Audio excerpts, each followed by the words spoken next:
America में उद्योगपति गौतम अडानी समेत 8 लोगों पर अरबों रुपए की धोखाधड़ी के आरोप लगे हैं। इस मामले के बारे में पूरी जानकारी आप तक पहुंचाएंगे, लेकिन उससे पहले अगर अभी तक आपने नॉन स्टॉप हरियाणा की चैनल को सब्सक्राइब नहीं किया तो जल्दी से जल्दी चैनल को सब्सक्राइब कर दीजिए और बेल आइकन को जरूर प्रेस करें।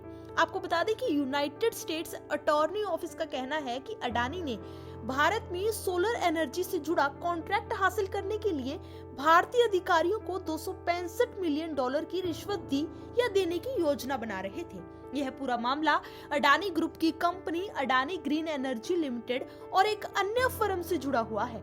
24 अक्टूबर 2024 को न्यूयॉर्क की फेडरल कोर्ट में यह केस दर्ज हुआ था। बुधवार को इसकी सुनवाई में गौतम अडानी, उनके भतीजे सागर अडानी, विनीत एस जैन, रंजीत गुप्ता, साइरिल कैबेनिस, सौरभ अग्रवाल, दीपक मल्होत्रा और रुपेश अग्रवाल को आरोपी बनाया गया है। राइटर्स की रिपोर्ट के मुताबिक गौतम अडानी और सागर के खिलाफ गिरफ्तारी वारंट भी जारी किया गया है। सागर अडानी ग्रीन एनर्जी लिमिटेड के अधिकारी हैं। आपको बता दें कि अडानी पर आरोप है कि रिश्वत के इन पैसों को जुटाने के लिए उन्होंने अमेरिकी निवेशकों और बैंकों से झूठ बोला। अमेरिका में यह मामला इसलिए दर्ज हुआ क्योंकि प्रोजेक्ट में अमेरिका के इन्वेस्टर्स का पैसा लगा था और अमेरिकी कानून के तहत उस पैसे को रिश्वत के रूप में देना अपराध है। लेकिन अडानी ग्रुप ने सभी आरोपों को आधारहीन बताया है। एक बयान में ग्रुप ने कहा, अडानी ग्रीन एनर्जी लिमिटेड के डायरेक्टर्स के खिलाफ United States Department of Justice और United States Securities and Exchange Commission की ओर से लगाए गए आरोप निराधार हैं। हम इनका खंडन करते हैं। अडानी ग्रुप ने बुधवार को ही बी ईयर ग्रीन ब्रांड की बिक्री से $600 मिलियन जुटाने की घोषणा की थी। इसके कुछ घंटों बाद ही उन पर धोखाधड़ी के आरोप लगाए गए।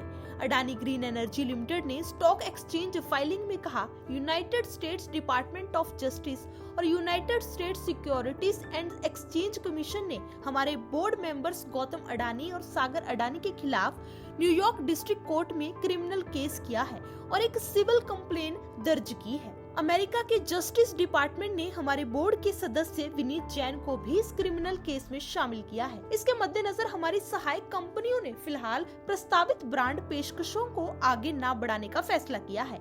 अब इस ब्रांड की पेशकश को भी अडानी ग्रुप ने टाल दिया।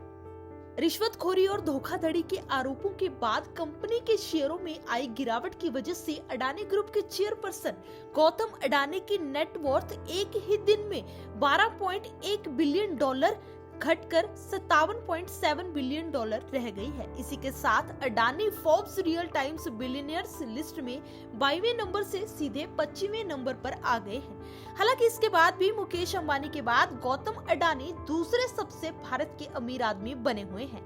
आपको बता दें कि अडानी ग्रुप के 10 शेयरों में से 9 शेयरों में गिरावट दर्ज की गई है। बहरहाल अमेरिका में रिश्वतखोरी और धोखाधड़ी के आरोपों के बाद कांग्रेस ने गुरुवार को जॉइंट पार्लियामेंट्री कमेटी से इसकी जांच की मांग की है। अमेरिकी अटॉर्नी कांग्रेस महासचिव और संचार प्रभारी जयराम रमेश ने कहा कि अमेरिकी अटॉर्नी ऑफिस की ओर से अडानी और उनसे जुड़े अन्य लोगों पर गंभीर आरोप लगाना उस मांग को सही ठहराता है जो कांग्रेस 2023 में कर रही थी।